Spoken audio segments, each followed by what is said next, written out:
Para pamirsa ingkang kinasih, kawula Sriwidati saking GKJ Ebenezer Klasis Jakarta bagian Barat.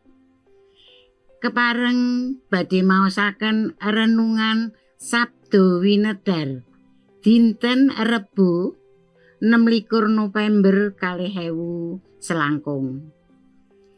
Kaserat dening Bapa Pandhita Octavianus Heri Prasetyo Nugroho saking Yesaya 60 ayat 8 dumugi 16, Jabur 51, Lukas 1 ayat 1 dumugi 1. Pamaosing kitab suci saking Yesaya 60 ayat 11 kanthi jejer kuwaos ngewahi. Yesaya 60 ayat 11 mekaten suraosipun. Minangka gegentine kaananira biyen nalika sira katinggal disengiti lan ora ditekani wong siji-sijia, saiki sira bakal sun dadekake kaluhuran kang langgeng dadi kabungahan turun temurun.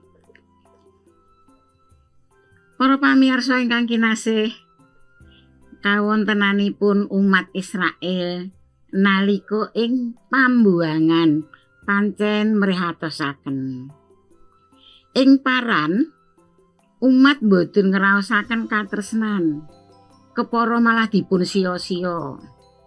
Boten wonten tiyang saking bangsa sanes ingkang purun sesambetan. Umat rumaos dipun tilar saha dipun sengiti. Ananging ing tembe Gusti Allah badhe mangsulaken kamulyanipun umat Israel. Panjenenganipun badhe maringi kaluhuran ing sak ngajengipun bangsa-bangsa, satemah tedhak turunipun badhe ngraosaken bungah sukorna. Gusti kagungan panguwaos ngewahi kawontenanipun umat ingkang suwaunipun katilar dening nanging ing saklajengipun dados kaluhuraken. Punapa kita sami ugi nate ngraosaken kawontenan kados dene umat Israel? Mbok menawi kita sampun nyobi srawung kaliyan tetanggi utawi mitra ing padamelan utawi sederek sapatunggilan ing pasamuan, nanging sedaya malah sami nedya nebih saking kita. Malah kita dados rempu lan sedih. Kenging menapa kita dipun tilar dening protiyang? Gusti Yesus kita saged ngandelaken panguwasing Gusti ingkang kuwaos ngewahi manahing manungsa. Kanthi pandonga mirunggan ingkang tumemen, kita nyuwun pitulunganipun Gusti supados kita sami saged katampi dening para sederek sanes. Menawi saderengipun sami sengit, mugi ing tembe para sederek wau dados purun sesambetan kalian kita. Sumangga kita sami tumungkul dumateng Gusti kanthi sayektos. Sedaya kawontenan ingkang awon wau boten minangka wusananipun gesang kita. Taksih wonten pangajeng-ajeng ing Gusti. Taksih wonten syair saking lagu pop rohani. Aku masih punya Tuhan, punya pengharapan. Aku masih punya Tuhan. Amin. Mekaten pangandikanipun Gusti, sumangga kita sami ndedonga.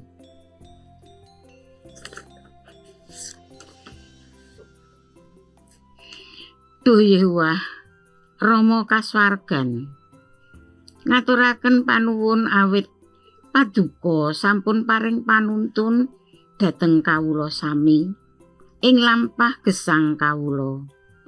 Kasagedna kawula tansah masrahaken gesang kawula ing asta paduka.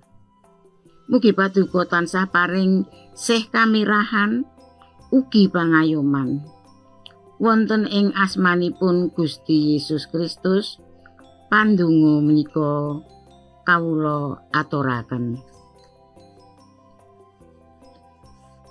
Pasamuan ingkang kinasih, cekap semanten renungan Sabda Winedhar Sinode GKJ dinten menika.